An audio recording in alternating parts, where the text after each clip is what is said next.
എന്താ കുറച്ച് ദിവസമായിട്ട് ഞാൻ ശ്രദ്ധിക്കുന്നു, പതിവായിട്ടൊരു സന്ധ്യാദീപക്കാഴ്ച.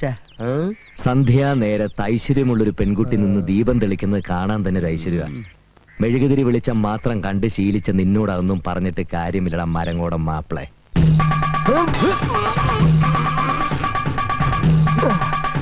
ഇനി ദം പിടിക്കാൻ വയ്യ. പറഞ്ഞു തന്ന അടവുകൾ ഓർമ്മയില്ല. ഓർമ്മയുണ്ട്. തുടങ്ങാം. വാരി വലിഞ്ഞ്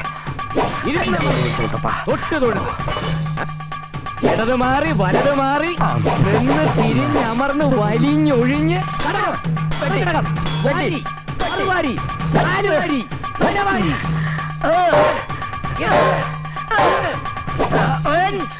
ഈ അടവ് പറഞ്ഞു തന്നിട്ടില്ല. ഇവിടെയോ ഒഴി? ഞാൻ സ്വല്പം നേരത്തെ ഒഴിച്ചതാ. അത് ഒഴിയാൻ എന്റെ കർത്താവ്. തല കൊയ്യരുത്.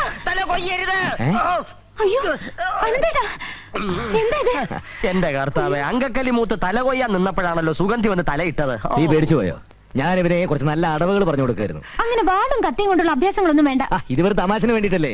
നിങ്ങളിങ്ങനെ സംസാരിച്ച് കേൾക്കാതെ എന്റെ തല കൊയ്യി. ഞാൻ പോയി കുളിക്കട്ടെ. നീ പോയി വേഗം കുളിക്കൂ ഉർമീസ്.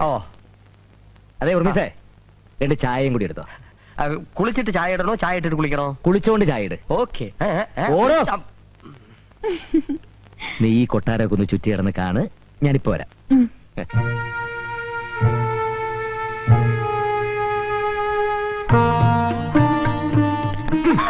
എങ്ങനെയുണ്ട് കൊട്ടാരൊക്കെ ചുറ്റിക്കണ്ട? അയ്യോ, ഇത്രയും വലിയ കൊട്ടാരത്തില് അനന്തേട്ട ഒറ്റയ്ക്കാ താമസിക്കുന്നേ? എന്റെ കൂടെ ആ പിശാശുണ്ട്. ചായ റെഡി. വിളിച്ച് കൂവണ്ട, ഹോട്ടലല്ല. നിന്നോട് ആരാ കൊണ്ട് ചായ കൊണ്ടുവരാൻ പറഞ്ഞത്? വക്കീലല്ലേ പറഞ്ഞ ചായ ഇട്ടുകൊണ്ടുവരാൻ? ഇടാനല്ലേ പറഞ്ഞോളൂ, കൊണ്ടുവരാൻ പറഞ്ഞില്ലല്ലോ. ചായ ഇടാൻ പറയുമ്പോ കൊണ്ടുവരാൻ പറയുമ്പോ കൊണ്ടുവരണം. എനിക്ക് രോഗം മനസ്സിലായി. ഞാനിപ്പോ കൊട്ടാരത്തിലെ കട്ടുറുമ്പായി മാറിയല്ലേ സാറേ. കണ്ണാടി നന്നായാൽ ചങ്ങാതി വേണ്ടാത്തൊരു ചൊല്ലുണ്ടറിയോ? അയ്യേ, ഈ ചായയിൽ എന്തോ സോപ്പ് ചോദിക്കുന്നുണ്ടല്ലോ. കുളിച്ചോണ്ട് ചായ ഇട്ടാ പിന്നെ സോപ്പല്ലാതെ സോഡ ചോദിക്കൂ. ഞാൻ വക്കീലോ. കണക്കൊക്കെ ഇന്ന് എന്നെ അഡ്മിനിസ്ട്രേറ്റീവ് ഓഫീസറെ ഏൽപ്പിച്ചേക്കണം.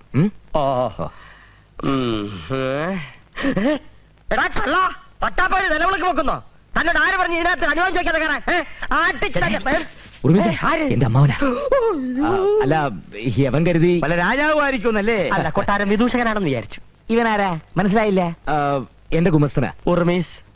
എനിക്കൊരു സഹായത്തിന് ഞാനിവിടെ ഒറ്റയ്ക്കല്ലേ, പിന്നെ ആശാൻ നല്ലൊരു കുക്കും കൂടിയാ. കുക്ക് നിന്റെ ഈ അമ്മാവന് എന്താ പറഞ്ഞേ? ഈ ബുക്ക് അമ്മാവന് കൊടുക്കട്ടെ ചോദിച്ചാ? അമ്മാവൻ വന്നിട്ട് ഒരുപാട് നേരമായോ? ഞാൻ വന്നിട്ട് കുറച്ചു നേരമായി. വന്നപ്പോ നിങ്ങളെ ആരും ഇവിടെ കണ്ടില്ല. എന്നാ പിന്നെ ഈ കൊട്ടാരൊക്കെ ചുറ്റിടന്ന് കണ്ടേക്കാവുന്നത്. കണ്ടിടത്തോളം എങ്ങനെയുണ്ട്? കണ്ടു തള്ളിയോ? പറഞ്ഞു കേട്ടതിലും ഗംഭീരം, അത്യുഗ്രൻ, എല്ലാം നല്ല ഉരുപ്പടികളാണ്. ഈ മച്ചൊക്കെ പഴയ തേക്കിന്റെ കാതല. ഈട്ടിയാണോ? ഞാൻ പറഞ്ഞില്ലേ ഈട്ടി തന്നെ ആയിരിക്കും. പിന്നെ ഇങ്ങനെയൊക്കെ ഉണ്ട് ഭരണം. കുഴപ്പമില്ല, ഈ മാസം നല്ലൊരു തുക സർക്കാരിലേക്ക് അടയ്ക്കാൻ പറ്റുന്നതാണ് തോന്നുന്നത്. അപ്പൊ എന്റെ ശുപാർശ മോശമായില്ല. വരുമാനം ഇനിയും വർദ്ധിപ്പിക്കണം. അത് നമുക്കൊരു അന്തസ്സ. ഞാനുമായിട്ട് ഈ സ്ഥാനത്തിന് പിട്ടുപലി ഉണ്ടാക്കിയവന്മാരുടെ മുഖത്ത് നോക്കി എനിക്ക് 4 വർത്തമാനം പറയണം. ഞാനും അതിനു വേണ്ടിയുള്ള ശ്രമത്തിലാണ് അമ്മാവ. ഞാനും. നീ ശ്രമിക്കണ്ട. ഇല്ലേ, ഈ ഒരു ചായട്ടുണ്ട്. അമ്മാവന് പോകാൻ ധൃതിയുണ്ട്. വിത്തൗട്ടല്ലേ? കണ്ടാൽ അറിയാം വിത്തൗട്ടാണെന്ന്. ഇല്ലാത്ത സമയമുണ്ടാക്കി ഞാനിപ്പോ ഇങ്ങോട്ട് വന്നത് നിന്നോട് വിശദമായിട്ടൊരു കാര്യം സംസാരിക്കാനാ. ഇനി അതങ്ങോട്ട് വെച്ച് കിട്ടിക്കൊണ്ട് പോകേണ്ട കാര്യമൊന്നുമില്ല. ശരിയാ, ഞാനത് അങ്ങോട്ട് പറയണമെന്ന് വിചാരിച്ചിരിക്കുകയായിരുന്നു. സുഗന്ധി എന്ത് പറഞ്ഞു അമ്മാവ? ഇത്തരം കാര്യങ്ങളെ പറ്റി അവളോട് അഭിപ്രായം ചോദിക്കേണ്ട കാര്യമൊന്നുമില്ല. ഞാൻ ഈ ചെയ്യുന്നൊക്കെ അവക്ക് വേണ്ടിട്ടല്ലേ. അവൾ എതിർപ്പൊന്നും പറയില്ല. ചായ റെഡി. ചൂട് ലേശം കുറവാ. അസല് ചായ, നല്ല കൈപ്പുണ്യം. ഈ തിരുവായ് മൊഴി മുദ്രപത്രത്തിൽ എഴുതി തരാവോ? ഗുമസ്തപ്പണി ഇല്ലെങ്കിൽ അവിടെ ഒന്ന് കുക്കായിട്ടെങ്കിലും നിൽക്കാമല്ലോ. അപ്പൊ നമുക്ക് എപ്പോ ആലോചിക്കാം. ഇവിടെ അത് അമ്മയും അപ്പൂപ്പനൊക്കെ ആയിട്ടൊന്ന് തീരുമാനിച്ചിട്ട്. ഇത്തരം കാര്യങ്ങളിൽ വൃദ്ധജനങ്ങളെ വലിച്ചഴക്കണോ? നിനക്ക് വിരോധമില്ലെങ്കിൽ ഇന്ന് രാത്രി തന്നെ ആവാം. ഇന്ന് രാത്രിയോ? അതിന് ചില ഒരുക്കങ്ങളൊക്കെ ഇല്ലേ അമ്മാവ? പിടിപിടിന്ന് ചെയ്യേണ്ട കാര്യമാണോ? എന്തോന്ന് ഒരുക്കം?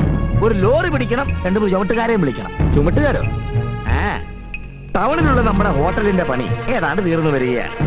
അപ്പൊ ഇന്ത്യയുടെ ഡെക്കറേഷനും മറ്റുമായിട്ട് വിലപിടിപ്പുള്ള കുറെ സാധനങ്ങൾ നമുക്ക് ആവശ്യമുണ്ട്. ഇവിടെ ഇതൊക്കെ ഉള്ളപ്പോ നമ്മൾ എന്തിനാ കാശ് കൊടുത്ത് പുറത്തുനിന്ന് മേടിക്കുന്നത്? അതെങ്ങനെ ശരിയാവും അമ്മാവ? എന്താ ശരിയാകാത്തത്? ഈ കണ്ട ത്യാഗമൊക്കെ സഹിച്ച് നിന്നെ ഇവിടുത്തെ റിസീവർ ആക്കുന്നത് എന്തിനാണെന്ന് വിചാരിച്ചു? സർക്കാരിനെ നക്കാപ്പിച്ച സിറ്റിംഗ് പീസ് മേടിക്കാനോ?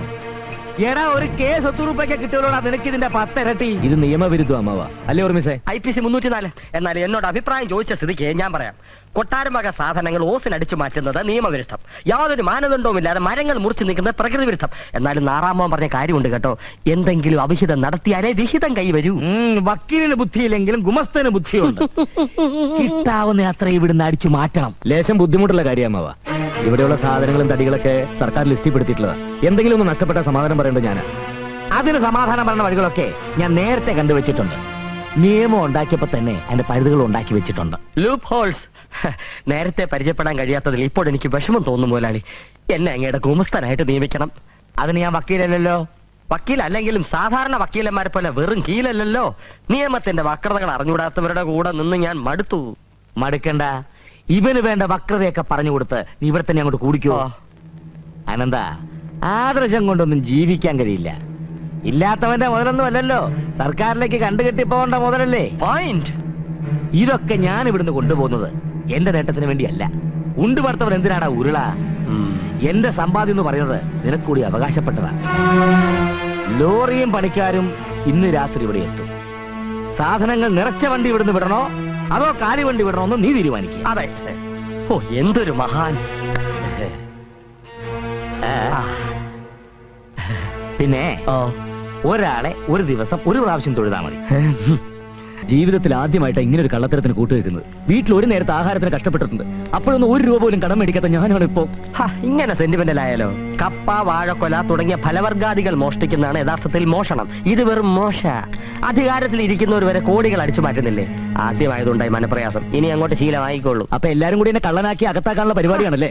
രാജയോഗത്തിന് വിധി ഉള്ളതുകൊണ്ടല്ലേ നമ്മൾ ഇങ്ങനെ ഇവിടെ താമസിക്കുന്നത്. അകത്ത് കിടക്കാനാണ് വിധിയെങ്കിൽ അതും അനുഭവിച്ചല്ലേ കഴിയും. അങ്ങനെ ഞാൻ അകത്ത് പോകുന്നെങ്കിൽ അത് നിന്നെ കൊന്നിട്ടായിരിക്കും. ഇങ്ങനെ അങ്ങനെയാണെങ്കിൽ നിന്റെ കശ്മലൻ അമ്മ അവനെ കൊണ്ടുവച്ചു വാ. ഇതൊക്കെ ആരെങ്കിലും കാണുമെന്ന് മനുഷ്യനോട് ഭ്രാന്ത് പിടിച്ചിരിക്കുമ്പോഴാണ് അവന്റെ ഓ, ഈ പാതിരക്ക് ഏത് തെണ്ടിയാ ഉറക്കളച്ച് ഇതൊക്കെ കാണാനിരിക്കുന്നത്?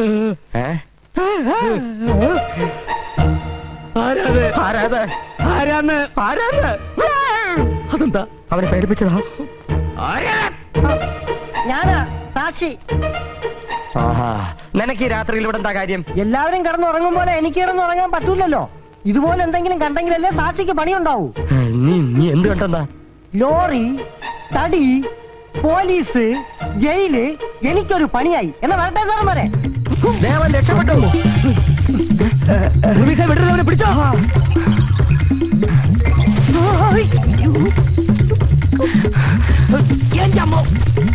അവനെവിടെ പോയി?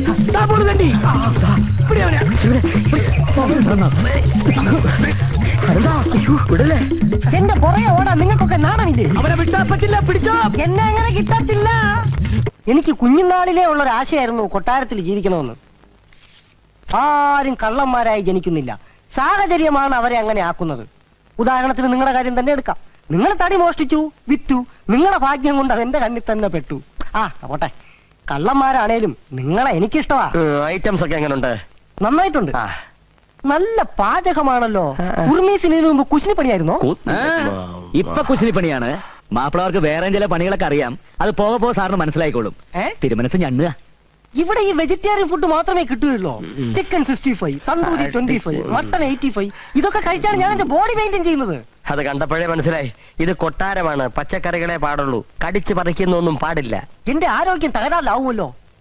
ഓക്കെ, മാനേജ് ചെയ്തോളാം. ഞാനിവിടെ നിങ്ങളുടെ കൂടെ കൂടിയിരിക്കുകയാണെന്ന് ആ മഹാദേവ വർമ്മയോ അയാളുടെ വക്കീലോ അറിഞ്ഞാൽ പിന്നെ എന്നെ സ്വാധീനിക്കാൻ ശ്രമിക്കും. ഇവിടെ എന്തൊക്കെ നടക്കുന്നു എന്ന് അപ്പൊ ചോർത്തി കൊടുക്കാൻ പറയും. എന്റെ കർത്താവേ, പേടിക്കണ്ട, ഞാനൊരു അക്ഷരം പറയത്തില്ല. ഉണ്ണുന്ന ചോറിനോട് കൂറ് കാണിക്കുന്നവനാ ഈ സദാനന്ദൻ. ആ ശങ്കരനാരായണന്റെയും ചോറ് കുറെ ഉണ്ടതല്ലേ, അപ്പൊ പിന്നെ അവിടെ ഒരു കൂറ് കാണിക്കാതിരിക്കുമോ? അത് പഴഞ്ചോറായില്ലേ? പഴയതിനെ പറ്റി പറഞ്ഞപ്പോഴാ ഓർത്തത്. അപ്പുറത്ത് പഴയ കാര്യസ്ഥന് മോളുവാ താമസിക്കുന്നതല്ലേ? അതെ. എന്താ ചുമ്മാ? എന്ത് ചുമ്മാ? വെറും ചുമ്മാ. നിങ്ങൾ ഇങ്ങനെ വായി നോക്കിയിരുന്ന എനിക്ക് ശരിക്കും ഉണ്ണാൻ പറ്റത്തില്ല. ഒന്ന് അങ്ങോട്ടേ മാറിയിരുന്നേ. മതി ശേഖരൻ. ഒത്തൊരുമ. ഞങ്ങള് തമ്മിൽ ഭയങ്കര സ്നേഹ. സാറ് തിന്നട്ടെ.